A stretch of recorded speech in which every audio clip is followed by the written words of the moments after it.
ಪ್ರಾರ್ಥನೆ ಮಾಡೋಣ. ನಮ್ಮನ್ನು ಬಹಳವಾಗಿ ಪ್ರೀತಿಸುವಂಥ ನಮ್ಮ ಪ್ರಿಯ ಪರಲೋಕದ ತಂದೆ, ಈ ಮಧ್ಯಾಹ್ನ ಕಾಲ ಸಮಯದಲ್ಲಿ ನಿನ್ನ ವಾಕ್ಯವನ್ನು ಧ್ಯಾನಿಸಲಿಕ್ಕಿರುವ ನಮ್ಮೆಲ್ಲರೂ ನಿನ್ನ ಕರಳಿಸಿಕೊಡುತ್ತೇವೆ. ದೇವರೇ, ಇವತ್ತು ಮಾತನಾಡುವಂಥ ಮಾತು ಅವು ನಿನ್ನ ಮಾತುಗಳಾಗಿರಲಿ. ದೇವಾ, ಈ ಮಧ್ಯಾಹ್ನ ಕಾಲ ಸಮಯ ಕೇಳುವ ನಿನ್ನ ಪ್ರಜೆಗಳಿಗೆ ಕಿವಿಗಳನ್ನು ಚುರುಕು ಮಾಡು, ಮನಸ್ಸು ಎಚ್ಚರಗೊಳಿಸು, ಆಲೋಚನೆ ಕೇಂದ್ರೀಕರಿಸು, ನಿಮ್ಮ ಕಡೆಗೆ ದೃಷ್ಟಿ ಇಡುವಂಥ ಆತ್ಮನ ಕಾರ್ಯ ಮಾಡು. ಬೋಧಿಸುವ ನನಗೂ ಕೂಡ ನನ್ನನ್ನು ನಾನು ನಿನ್ನ ಶಿಲುಬೆಯಲ್ಲಿ ತೆಗೆದುಕೋ. ನನ್ನ ಮಾತುಗಳಾಗಿ ಮಾತನಾಡದೆ ಅವ ನಿನ್ನ ಮಾತುಗಳಾಗಿ ನೀನು ಮಾತನಾಡು. ಯೇಸುವೇ, ನಿನ್ನ ಆತ್ಮನ ಕಾರ್ಯ ನಡೆಸು. ವಾಕ್ಯವೇ ಸತ್ಯ, ಸತ್ಯವೇ ವಾಕ್ಯ. ವಾಕ್ಯವೇ ದೇವರು, ದೇವರೇ ವಾಕ್ಯ. ಅದನ್ನು ಚೆನ್ನಾಗಿ ತಿಳಿದವರಾಗಿ ನಡೀಲಿಕ್ಕೆ ಕೃಪೆ ತುಂಬಿಸು. ಯೇಸು ನಾಮದಲ್ಲಿ ಆಮೆನ್, ಆಮೆನ್, ಹಲ್ಲೆಲೂಯಾ. ಎಲ್ಲವನ್ನು ಕಳ್ಕೊಳ್ಳುವಂತ ಪರಿಸ್ಥಿತಿ ಬಂದರೂ ಕೂಡ ನಮ್ಮಲ್ಲರ ನಂಬಿಗಸ್ತಕ್ಕೆ ನಾವೇನ್ ಮಾಡಬಾರ್ದು, ಕಳ್ಕೊಳ್ಳಬಾರದು. ಹಲ್ಲೆಲೂಯಾ. ಜೋರಾಗಿ ಹಲ್ಲೆಲೂಯಾ. ಕರ್ತನಿಗೆ ಸ್ತೋತ್ರ. ಮತ್ತೆ 3ನೇ 4ನೇದಾಗಿ ನಾನು ಬರ್ತೇನೆ, ಮುಗಿಸ್ತೇನೆ. ಪ್ರಿಯ ಜನರೇ, ನಮ್ಮ ಮನೆ ವಿಷಯದಲ್ಲಿ ನಾವು ನಂಬಿಗಸ್ತರಾಗಿರ್ಬೇಕು. ಹೇಳ್ರಿ, ನಮ್ಮ ಮನೆ ವಿಷಯದಲ್ಲಿ, ನಾವಿರುವ ಮನೆ ವಿಷಯದಲ್ಲಿ ನಾವು ನಂಬಿಗಸ್ತರಾಗಿರ್ಬೇಕು. ನಮಗೆ ಕೊಡಲ್ಪಟ್ಟ ನಮ್ಮ ಮನೆಯ ಕೆಲಸದ ವಿಷಯದಲ್ಲಿ ನಂಬಿಗಸ್ತರಾಗಿರ್ಬೇಕು. ಇವತ್ತೆಷ್ಟೋ ಮನೆಗಳಲ್ಲಿ ನಂಬಿಗಸ್ತರೇ ಕಾಣ್ತಾ ಇಲ್ಲ. ಯಾಕೆ? ಗಂಡ ಗೊತ್ತಿಲ್ಲದಂಗೆ ಹೆಂಡತಿ ಬಚ್ಚಿಟ್ಕೊಳ್ತ ದುಡ್ಡು, ಹೆಂಡತಿ ಗೊತ್ತಿಲ್ಲದಂಗೆ ಗಂಡ ಬಚ್ಚಿಟ್ಕೊತಾಳೆ, ಗಂಡ ಬಚ್ಚಿಟ್ಕೊತಾನೆ. ಅಪ್ಪ ಅಮ್ಮ ಗೊತ್ತಿಲ್ಲದಂಗೆ ಮಗ ಬಚ್ಚಿಟ್ಕೊಳ್ತಾನೆ. ಮಕ್ಕಳಿಗೆ ಗೊತ್ತಿಲ್ಲದಂಗೆ ಅಪ್ಪ ಅಮ್ಮ ಬಚ್ಚಿಡ್ತಾರೆ ದುಡ್ಡನ್ನ. ಯಾಕೆ ಹಿಂಗ್ ಮಾಡ್ತಾರೆ? ನನ್ನ ಕನ್ನಡ ನಿಮ್ಗೆ ಅರ್ಥ ಆಗ್ತದೆ ಅಣ್ಣ? ಆ ಕುಟುಂಬದಲ್ಲಿ ಒಬ್ಬರ ಮೇಲೆ ಒಬ್ಬರು ಏನಿಲ್ಲ, ನಂಬಿಕೆ ಇಲ್ಲದಕ್ಕಾಗಿ ಗಂಡಗಳದ ಹೆಂಡತಿ ಬಚ್ಚಿಟ್ಕೊತಾರೆ ಕೆಲವು ದುಡ್ಡು, ಹೆಂಡತಿಗಳದ ಗಂಡ ಸ್ವಲ್ಪ ಬಚ್ಚಿಟ್ಕೊಳ್ತಾನೆ. ಇವರಿಬ್ಬರು ಗೊತ್ತಿಲ್ಲದಂಗೆ ಮತ್ತೆ ಮಕ್ಕಳು ಬಚ್ಚಿಡ್ತಾರೆ. ಒಬ್ಬರು ಕೊಟ್ಟೊಬ್ಬರು ಬಿಟ್ಕೊಡಲ್ಲ. ಇಂಥ ಕುಟುಂಬ ನೋಡಿರಿ ಯಾವತ್ತಾನೆ? ನೀವು ನೋಡಿದ್ರೆ ಕೈ ತೋರಿಸ್ರಿ.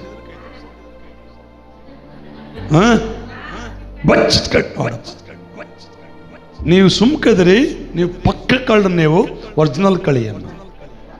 ಹಲ್ಲೆಲೂಯಾ. ಇಂಥರ ದೇವರು ಇಷ್ಟಪಡ್ತಾನೆ. ದೋಷಗಳನ್ನು ಮುಚ್ಚಿಕೊಳ್ಳೋದು ಶುಭ ಆಗ್ತದ, ಬಿಚ್ಚಿಬಿಡೋದು ಶುಭ ಆಗ್ತದ? ಹೇಳಿ, ನಿಮ್ಗೆ ಶುಭ ಆಗ್ಬೇಕಾ ಅಶುಭ ಆಗ್ಬೇಕಾ?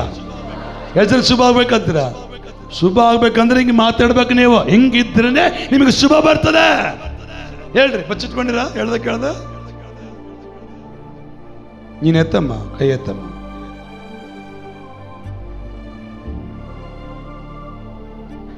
ಮಾಡಿರ? ಮಾಡಿಲ್ಲ?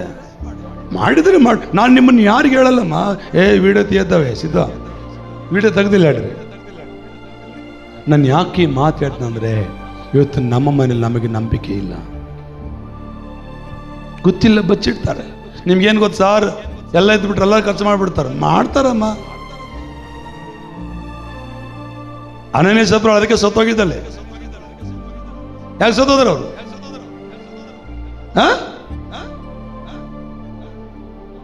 ಪೇತ್ರದ್ರ ಬಂದು ಏನ್ ಹೇಳಿದ್ರು? ನೀನು ಹೊಲ ಇಷ್ಟಕ್ಕೆ ಮಾರಿದ್ರು, ಇಷ್ಟಕ್ಕೆ ಮಾರಿ ಅಂದ್ರು. ಅದು ನಂಬಿಗಸ್ತಿಕೆನಾ? ಓಕೆ, ಅವನು ಸತ್ತೋದ್ ಬಿಡಿ, ಪರವಾಗಿಲ್ಲ.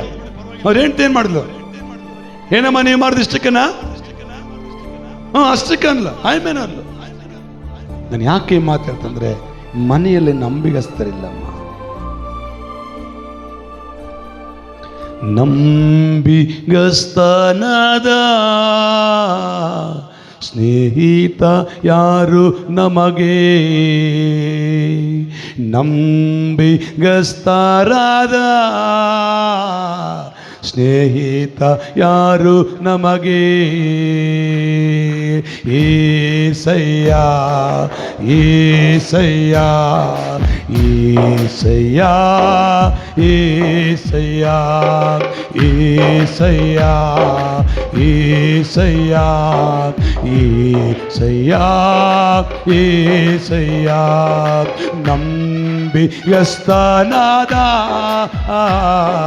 ಸ್ನೇಹಿತ ಯಾರು ನಮಗೆ? ಏಸಯ್ಯ ನಂಬಿಗಸ್ತನಾದ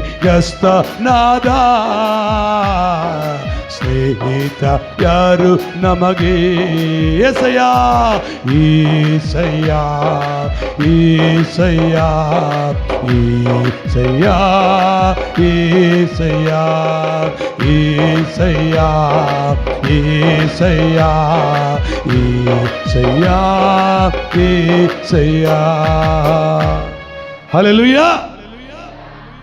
ಮುಂದೆ ಆಡಬೇಕು, ವಾಕ್ಯಕ್ಕೆ ಸಮಯ ನನಗೆ ಕೊಡಬೇಕಾದ್ರಿಂದ ನಾನು ಒಂದು ಚರಣ ಆಡ್ಲಿಕ್ಕೆ ಸಾಧ್ಯವಾಯಿತು. ಒಂದು ಪಲ್ಲವಿ ಮಾತ್ರ. ನಂಬರ್ 4 ಹೇಳ್ರಿ, ನಮ್ಮ ಮನೆಯಲ್ಲಿ ನಾವು ನಂಬಿಗಸ್ತರಾಗಿರಬೇಕು. ವಾಕ್ಯ ತೆಗೆಯೋಣ. ಕೊರಿಂಥದವರಿಗೆ ಬರೆದ ಮೊದಲನೇ ಪತ್ರಿಕೆ 4ನೇ ಅಧ್ಯಾಯ 1ರಿಂದ 2ನೇ ವಚನ ಓದಿಕೊಳ್ಳೋಣ. ಜನರು ನಮ್ಮನ್ನು ಕ್ರಿಸ್ತನ ಕೈ ಕೆಳಗಿನವರಂತಲೂ ದೇವರು ತಿಳಿದಿರುವ ಸತ್ಕಾರ್ಯಗಳ ವಿಷಯದಲ್ಲಿ ಮನೆವಾರ್ತೆಯವರೆಂತಲೂ ಎಣಿಸಬೇಕು. ಹೀಗಿರಲು ಮನೆವಾರ್ತೆಯವನು ನಂಬಿಗಸ್ತನಾಗಿ ಕಂಡು ಬರುವುದು ಅವಶ್ಯವಲ್ಲವೇ? ಹಲ್ಲೆಲೂಯಾ. ಮನೆ ವಾರ್ತೆಯವನು ನಂಬಿಗಸ್ತನಾಗಿ ಕಂಡು ಬರುವುದು ಅವಶ್ಯವಲ್ಲವೇ? ಅಮ್ಮ తెలుగు కొరింథీయులకు రాసిన మొదటి పత్రిక 4వ అధ్యాయం 1-2 వచనాలు. ఇలాగ క్రీస్తు సేవకులమనియు దేవుని మర్మముల విషయములో గృహ నిర్వాహకులమనియు ప్రతి మనుష్యుడు మమ్మును భావింపవలెను. మరియు గృహ నిర్వాహకులలో ప్రతి వాడును నమ్మకమైన వాడై ఉండుట ಅವಶ್ಯಕಮೋ. ನಂಬಿಗಸ್ತಿಕೆ ಇಲ್ಲ. ಇವತ್ತೆಷ್ಟೋ ಕುಟುಂಬಗಳಲ್ಲಿ ಮಕ್ಕಳು ಏನೇನೋ ಮಾಡ್ತಾರೆ, ಅಪ್ಪ ಅಮ್ಮಗೆ ಹೇಳಲ್ಲ ರೀ. ಯಾವಾಗ ಹೇಳ್ತಾರೆ ಅಪ್ಪ ಅಮ್ಮಗೆ? ಅವರು ಇನ್ನು ತಲೆ ಮುಳುಗ್ತದ ನೋಡ್ರಿ. ಮುಳುಗೋ ಪರಿಸ್ಥಿತಿಯಲ್ಲಿ ಅಮ್ಮ ನನಗೆ ಮಾಡಿಬಿಟ್ಟಿನಿ, ಅಪ್ಪ ನನಗೆ ಮಾಡಿಬಿಟ್ಟಿನಿ. ಯಾವಾಗ ಹೇಳ್ತಾರೆ ಅವರು? ಲಾಸ್ಟ್ ಎಂಡ್ ಸ್ಟೇಜ್, ಕೊನೆ ಹಂತದಲ್ಲಿ ಹೇಳ್ತಾರೆ. ಅವಾಗ ಅಮ್ಮ ಅಪ್ಪ ಆ ಮಗುವನ್ನು ಮೇಲೆ ಎತ್ತಬೇಕಂದ್ರೆ ಜುಟ್ಟು ಕಿತ್ತಿ ಕೈಯಲ್ಲಿ ಬರ್ತದೆ, ಬಿಟ್ಟರೆ ಮುಳುಗಿ ಹೋಗ್ತಾರೆ. ಅವಾಗ ಅಪ್ಪ ಅಮ್ಮ ಕುತ್ತಿಗೆ ಒಳಗೆ ವಿಲಿ ಒದ್ದಾಡೋ ಪರಿಸ್ಥಿತಿ ಬರ್ತದೆ. ಯಾಕಂದ್ರೆ ನಂಬಿಗಸ್ತಿಕೆ ಇಲ್ಲ.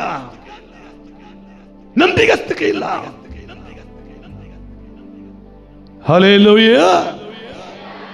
ಇದರಲ್ಲಿ ನೀನು ಏನಾದ್ರೂ ಮಾಡ್ಬೇಕಂದ್ರೆ ನಿನ್ನ ಅಪ್ಪ ಅಮ್ಮಗೆ ಹೇಳು, ನನಗೆ ಮಾಡ್ತಾ ಇದ್ದೇನಮ್ಮ, ಇದನ್ನು ಸರಿನಾ ತಪ್ಪ ಹೇಳ್ಕೊಡು ಕೇಳು.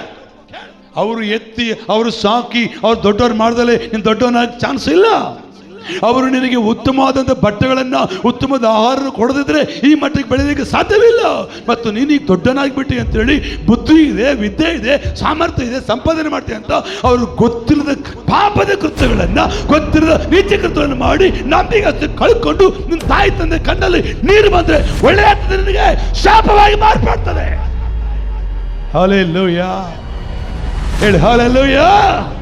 ನಂಬಿಗಸ್ತಿಕೆ ಇಲ್ಲ ಇವತ್ತು. ಎಷ್ಟು ಕುಟುಂಬಗಳು ಕಣ್ಣಿನಿಂದ ಕೈ ತೊಳ್ತಾ ಇದಾರೆ. ಎಷ್ಟು ಅಪ್ಪ ಅಮ್ಮ ಯಾಕಿಂತ ಮಕ್ಕಳನ್ನು ಕೊಟ್ಟೆ ದೇವ್ರೆ, ಯಾಕಿಂತ ಮಗಳನ್ನು ಕೊಟ್ಟೆ, ಯಾಕಿಂತ ಮಗನು ಕೊಟ್ಟೆ, ತಲೆ ಚಚ್ಚಿಕೊಂಡು ಅಳ್ತಾ ಇದ್ದಾರೆ. ಯಾಕೆ? ನಂಬಿಗಸ್ತಿಕೆ ಇಲ್ಲ. ನನ್ನ ಕನ್ನಡ ನಿಮ್ಗೆ ಅರ್ಥ ಆಗ್ತದ? ಸ್ವಲ್ಪ ನಿಮಗೆ ಅದು ಖಾರವಾಗಿರ್ತದೆ, ಆದ್ರೂ ನೀವು ಸ್ವೀಕಾರ ಮಾಡಬೇಕು. ಹಲ್ಲೆಲೂಯಾ ಹೇಳಿ, ಹಲ್ಲೆಲೂಯಾ. ನಾನು ಹೇಳೋ ಮಂದಿ ನಿಜ ಅಂತ ಅನ್ನೋರು ಮಾತ್ರ ಅಲ್ಲ ಹೇಳ್ರಿ, ಈ ಮಾತೆಲ್ಲ ಹೇಳಬೇಡ್ರಿ. ಮನೆಯಲ್ಲಿ ಏನಿರ್ಬೇಕು? ಬೈಬಲ್ ವಾಕ್ಯ ಇದೆಯಾ? ಇನ್ನೊಂದು ಸರಿ ಓದ್ರಿ 2ನೇ ವಚನ. ಬೇರೆ ಯಾರು ಇನ್ನೊಬ್ರು ಓದ್ರಿ 2ನೇ ವಚನಮ್ಮ. ಮನೆಯ ವಾರ್ತೆಯವನು ನಂಬಿಗಸ್ತನಾಗಿ ಕಂಡು ಬರುವುದು ಅವಶ್ಯವಲ್ಲವೇ? ಹಲ್ಲೆಲೂಯಾ, ಜೋರಾಗಿ ಹಲ್ಲೆಲೂಯಾ. ಇವತ್ತು ನಂಬಿಗಸ್ತಕ್ಕೆ ಇಲ್ಲ, ನಂಬಿಗಸ್ತೆ ಕಳ್ಕೊಳ್ತಾ ಇದ್ದ. ಎಷ್ಟು ಅಪ್ಪ ಅಮ್ಮ ನಿದ್ದೆ ಮಾಡ್ತಾ ಇಲ್ಲ ನಿಮ್ಗೆ ಗೊತ್ತಿಲ್ಲ. ಎಷ್ಟು ಅಪ್ಪ ಅಮ್ಮ ಹೊಟ್ಟೆ ತುಂಬ ಊಟ ಮಾಡ್ತಾ ಇಲ್ಲ ನಿಮ್ಗೆ ಗೊತ್ತಿಲ್ಲ. ಎಷ್ಟೋ ಕುಟುಂಬದಲ್ಲಿ ಮನೆಯಿಂದ ಬಿಟ್ಟು ಬೇರೊಂದು ಊರಿಗೆ ಹೋಗ್ಬೇಕಂದ್ರು ಅಲ್ಲಿ ನೆಮ್ಮದಿಗೆ ಅವ್ರ ಕೈಲಿ ಇರಕ್ಕೆ ಆಗ್ತಾ ಇಲ್ಲ. ಯಾಕೆ ಆಗ್ತಾ ಇಲ್ಲ ಅವ್ರಿಗೆ? ಮನೆಯಲ್ಲಿ ಏನೋ ಮನೆ ಪರಿಸ್ಥಿತಿ ಏನೋ. ನನ್ನ ಪ್ರಿಯ ದೇವರ ಮಕ್ಕಳೇ, ಬೈಬಲ್ ಒಂದು ವ್ಯಕ್ತಿ ಬಗ್ಗೆ ನಿಮ್ಮೊಟ್ಟಿಗೆ ಮಾತಾಡ್ತಾನೆ. ಆದಿಕಾಂಡ ಬರೆದ ಪುಸ್ತಕ 39ನೇ ಅಧ್ಯಾಯಕ್ಕೆ ಬರೋಣ, ಬೇಗನೆ ಬರೋಣ. Thank you Jesus Lord. ಆದಿಕಾಂಡ 39ನೇ ಅಧ್ಯಾಯ 1ನೇ ವಚನದಿಂದ 6ನೇ ವಚನದವರೆಗೂ ನಮಗೆಲ್ಲ ವಾಕ್ಯ ಹೀಗೆ ಕಾಣಲ್ಪಡುತ್ತದೆ. ಪ್ರತಿ ಜನರೇ, ಯೋಸೇಫನನ್ನು ತೆಗೆದುಕೊಂಡು ಹೋದ ಇಸ್ಮಾಯೇಲರು ಐಗುಪ್ತ ದೇಶಕ್ಕೆ ಸೇರಿದಾಗ ಒಬ್ಬ ಐಗುಪ್ತದವನು ಅವನನ್ನು ಅವರಿಂದ ಕ್ರಯಕ್ಕೆ ತೆಗೆದುಕೊಂಡನು. ಇವನು ಯಾಕೆಂದರೆ ಫರೋಹನ ಉದ್ಯೋಗಸ್ಥನು ಮೈಗಾವಲಿನವರ ದಳವಾಯಿಯೂ ಆಗಿದ್ದ ಪೋಟಿಫರನು ಯೆಹೋವನು ಯೋಸೇಫನ ಸಂಗಡ ಇದ್ದಿದ್ದರಿಂದ ಅವನು ಏಳಿಗೆಯು ಐಗುಪ್ತನಾದ ತನ್ನ ಧಣಿಯ ಮನೆಯೊಳಗೆ ಸೇವಕನಾದನು. ಯೆಹೋವನವನ ಸಂಗಡ ಬಿದ್ದು ಅವನು ಮಾಡುವ ಕೆಲಸವನ್ನೆಲ್ಲ ಸಫಲವಾಗುವಂತೆ ಮಾಡುತ್ತಾನೆಂದು ಅವನ ಧಣಿಯು ತಿಳಿದು ಅವನ ಮೇಲೆ ದಯವಿಟ್ಟು ಅವನನ್ನು ಸ್ವಂತ ಸೇವಕನನ್ನಾಗಿ ನೇಮಿಸಿಕೊಂಡನು. ಅದನ್ನು ಮೇಲ್ಭಾಗದಲ್ಲಿ ನೋಡ್ತೇವೆ. ಯೋಸೇಫನು ಪೋಟಿಫರನ ಮನೆಯಲ್ಲಿ ನಂಬಿಗಸ್ತನಾಗಿ ನಡೆದನು. ಯಾರ ಮನೆಯಲ್ಲಿ? ಪೋಟಿಫರನ ಮನೆಯಲ್ಲಿ ನಂಬಿಗಸ್ತ ನಡೆದನು. ಇವತ್ತು ನಂಬಿಗಸ್ತಕ್ಕೆ ಇಲ್ಲ. ಇವತ್ತು ಸ್ವಂತ ಮಕ್ಕಳ ನಂಬಿಗಸ್ತಕ್ಕೆ ಇಲ್ಲಮ್ಮ. ಬಾಯಿ ಕೈಯಿಂದ ತುತ್ತು ಉಣಿಸಿದ ಮಕ್ಕಳ ನಂಬಿಗಸ್ತಕ್ಕೆ ಇಲ್ಲ. ಆದ್ರೆ ಯೋಸೇಫನು ಮಾತ್ರ ಪೋಟಿಫರನ ಮನೆಯಲ್ಲಿ ಹೆಂಗೆ ನಡೆದಂತವನು? ಒಂದು ಕಡ್ಡಿ ಕಳ್ಕೊಂಡಂಗೆ ನೋಡ್ಕೊಂಡು ಬಂದ. ನೀವು ಬೇಕಾದ್ರೆ 6ನೇ ವಚನ ಓದ್ಕೊಂತ ಬರ್ರಿ, ನಿಮ್ಮ ಮನೇಲಿ ನೋಡ್ರಿ. ಬೇಕಾದ್ರೆ ಹೋಗಿ, ಟೈಮ್ ನನಗೆ ಸಾಲ್ಟೇಜ್ ಇರೋದ್ರೆ ಬೇಗ ಹೋಗ್ತಾನೆ. ಯೋಸೇಫನು ನಂಬಿಗಸ್ತನಾಗಿದ್ದನು. ದಣಿ ಏನ್ ಹೇಳ್ತಾನೆ ಅದನ್ನು ಮಾಡ್ತಾ ಇದ್ದನು. ವಾಕ್ಯ ನೋಡ್ತೇವೆ ನಾವು, ಮುಂದುವರಿತ ನಾನೇ ಓದ್ತಾನೆ. ಇದಲ್ಲದೆ ಆ ದಣಿಯು ಅವನಿಗೆ ತನ್ನ ಮನೆಯಲ್ಲಿ ಪಾರುಪತ್ಯವನ್ನು ಕೊಟ್ಟು ತನ್ನ ಆಸ್ತಿಯನ್ನೆಲ್ಲ ಅವನ ವಶಕ್ಕೆ ಒಪ್ಪಿಸಿದನು. ಅವನು ಯೋಸೇಫನನ್ನು ತನ್ನ ಮನೆಯ ಮೇಲೆಯೂ ಆಸ್ತಿಯ ಮೇಲೆಯೂ ಅಧ್ಯಕ್ಷನಾಗಿ ಇಟ್ಟಿದ್ದರಿಂದ ಯೆಹೋವನ ಯೋಸೇಫ ನಿಮಿತ್ತವಾಗಿ ಐಗುಪ್ತನ ಮನೆಯನ್ನು ಅಭಿವೃದ್ಧಿಗೆ ತಂದನು. ಮನೆಯಲ್ಲಾಗಲಿ ಹೊಲದಲ್ಲಾಗಲಿ ಅವನಿಗಿದ್ದ ಎಲ್ಲದರ ಮೇಲೆಯೂ ಯೆಹೋವನ ಆಶೀರ್ವಾದವು ಉಂಟಾಯಿತು. ಅವನು ತನ್ನ ಆಸ್ತಿಯನ್ನೆಲ್ಲ ಯೋಸೇಫನ ವಶಕ್ಕೆ ಒಪ್ಪಿಸಿದನು. ಇವನು ತನ್ನ ಬಳಿಯಲ್ಲೇ ಇದ್ದದರಿಂದ ತಾನು ತಿನ್ನುವ ಆಹಾರ ಒಂದನ್ನೇ ಹೊರತು ಬೇರೆ ಯಾವುದನ್ನು ಚಿಂತಿಸಲಿಲ್ಲ. ಇದಲ್ಲದೆ ಯೋಸೇಫನು ರೂಪದಲ್ಲಿಯೂ ಮುಖದಲ್ಲಿಯೂ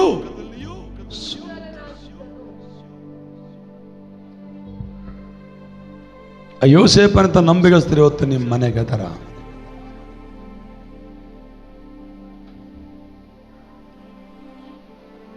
ನನ್ನ ಕನ್ನಡ ನಿಮ್ಗೆ ಅರ್ಥ ಆಗ್ತದೆ? ಮುಗಿಸ್ಲಿಕ್ಕೆ ಹೋಗ್ತಾ ಇದ್ದಾನೆ. ಯೋಸೇಫನಂತ ನಂಬಿಗಸ್ತರು ನಿಮ್ಮ ಮನೆಗೆ ನಿಮ್ಮ ಮಕ್ಕಳಿದಾರ? ಹೋಗ್ಲಿ ನಿಮ್ಮ ತಮ್ಮ ಇದ್ದಾನ, ಹೋಗ್ಲಿ ನಿಮ್ಮ ತಂಗಿ ಇದ್ದಾರ, ಹೋಗ್ಲಿ ನಿಮ್ಮ ಅಕ್ಕ ಇದ್ದಾರ? ಯಾರು ಮಾತಾಡಬೇಕು? ಇದಾರ? ಏನಾದ್ರು ಉತ್ತರ ಕೊಡಿ. ಇದ್ದಾರೆ ಅಂತ ಹೇಳ್ರಿ, ಇಲ್ಲ ಅಂತ ಹೇಳಿ ಸುಮ್ಮನೆ ಇದ್ದಾರೆ ಏನ ಅರ್ಥ ಮಾಡ್ಕೊಳ್ಬೇಕು. ಇದಾರ? ಆನಂದ್ ಸರ್ ಇದಾರ? ಅಂತ ನಂಬಿಗಸ್ತರು ನಿಮ್ಮ ಮನೇಲಿ ಇದಾರ? ನಿಮಗೆ ಒಂದು ಮಾತು ಕೂಡ ಸುಳ್ಳು ಹೇಳ್ಬಾರ್ದು.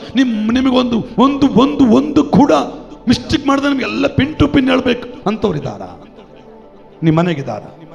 ಹೇಳ್ರಿ ಏನಾದ್ರು ಒಂದು. ಇವತ್ತು ದೇವ್ರು ಹೆಂಗಿರ್ಬೇಕಂತ ಇಷ್ಟಪಡ್ತಾನೆ.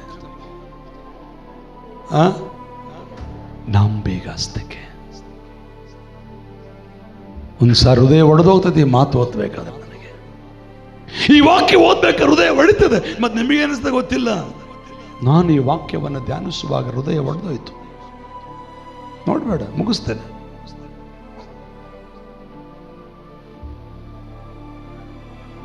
ಹಲ್ಲೆಲೂಯ. ಒಂದು ಸಾರಿ ಯೋಚನೆ ಮಾಡು.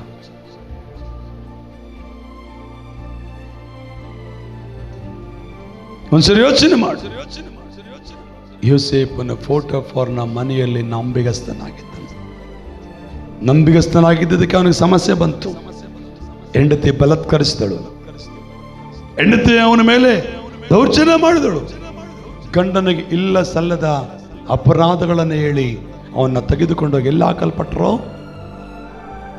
ಎಲ್ಲಿ? ಜೈಲ್ ಒಳಗೆ ಹಾಕಲ್ಪಟ್ರು. ಅಲ್ಲಿ ಕೂಡ ಅವನು ನಂಬಿಗಸ್ತನಾಗಿದ್ದಾನೆ. ನೋಡ್ರಿ, ನಂಬಿಗಸ್ತನಾಗಿರೋ ವ್ಯಕ್ತಿಗಳನ್ನು ಯಾವತ್ತೂ ದೇವರು ಇದ್ದ ಸ್ಥಿತಿಯಲ್ಲಿ ಅವ್ರನ್ನ ಬಿಡಲ್ಲ. ಆ ಸ್ಥಿತಿಯಿಂದ ದೇವರ ಮೇಲೆ ತರ್ತಾನೆ. ತಟ್ಟು, ಗಟ್ಟಿಗೆ ತಟ್ಟು, ಗಟ್ಟಿಗೆ ತಟ್ಟು, ಜೋರಾಗಿ.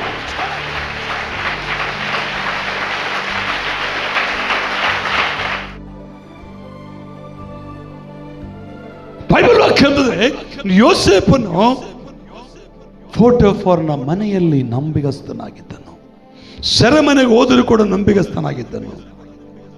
ಅದಕ್ಕೆ ನಾವು ಹಾಡಾಡ್ತೇವೆ, ಆಳೆಂಬ ಸ್ಥಳದಲ್ಲಿ ಅರಸನಾಗಿ ಮಾಡಿದೆ. ಯಾರ ಬಗ್ಗೆ ಅದು?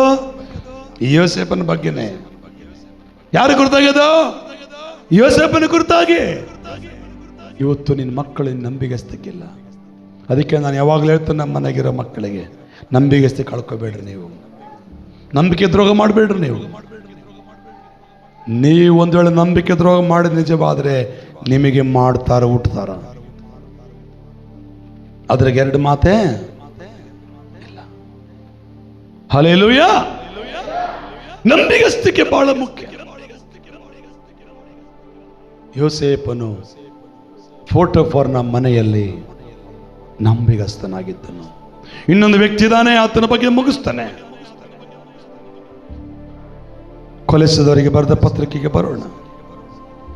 ಹೊಸ ಒಡಂಬಡಿಕೆಯಲ್ಲಿ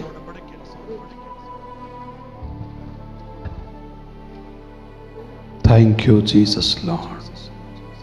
1ನೇ ಅಧ್ಯಾಯ 7ನೇ ವಚನ.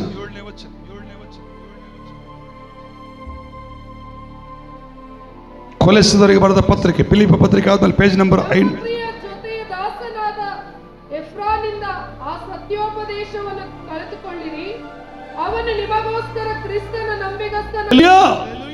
ಇಲ್ಲಿ ಕೊಲೆಸ ಪಟ್ಟಣದಲ್ಲಿ, ಕೊಲೆಸ ಸಭೆಯಲ್ಲಿ ಎಪಫ್ರತನ ಅನ್ನೋದು ವ್ಯಕ್ತಿ ಇದ್ದಾನೆ. ಆತನು ತನ್ನ ಮನೆಯಲ್ಲಿ ಅಂದ್ರೆ ತನ್ನ ಸಭೆಯಲ್ಲಿ ಅವನು ನಂಬಿಗಸ್ತನಾಗಿದ್ದನು. ಹೆಂಗಿದ್ದನು? ಅವನು ನಂಬಿಗಸ್ತನಾಗಿದ್ದನು. ಈ ನಂಬಿಗಸ್ತಕ್ಕೆ ಬಹಳ ಮುಖ್ಯ. ಈ ನಂಬಿಗಸ್ತಕ್ಕೆ ಬಹಳ ಅಮೂಲ್ಯ. ಮೊದಲು ಯೋಸೇಫನ ಫೋಟೋ ಫಾರ್ನ ಮನೆಯಲ್ಲಿ ನಂಬಿಗಸ್ತನಾಗಿದ್ದನು. ಎರಡನೇದಾಗಿ ಎಪಫ್ರತನ ವ್ಯಕ್ತಿ ಕೊಲೆಸ ಸಭೆಯಲ್ಲಿ ನಂಬಿಗಸ್ತನಾಗಿದ್ದನು. ಪೌಲನಿಗೆ ಬಂದು ತಿಳಿಸ್ತಾನೆ, ಅವರ ಮನೆ ಪರಿಸ್ಥಿತಿ, ಆ ಸಭೆಯ ಪರಿಸ್ಥಿತಿ ಹಿಂಗಿದೆ, ಆ ಜನರ ಪರಿಸ್ಥಿತಿ ಹೀಗಿದೆ ಎಂಬುದಾಗಿ ಪೌಲನಿಗೆ ನಂಬಿಗಸ್ತನಾಗಿ ವಿಷಯವನ್ನು ತಿಳಿಸ್ತಾ ಇದ್ದಾನೆ. ಮತ್ತು ಮೂರನೇ ವ್ಯಕ್ತಿಯ ಬಗ್ಗೆ ನಾವು ಮಾತಾಡೋಣ. ಕೊರಿಂಥದವರಿಗೆ ಬರೆದ ಮೊದಲನೇ ಪತ್ರಿಕೆ,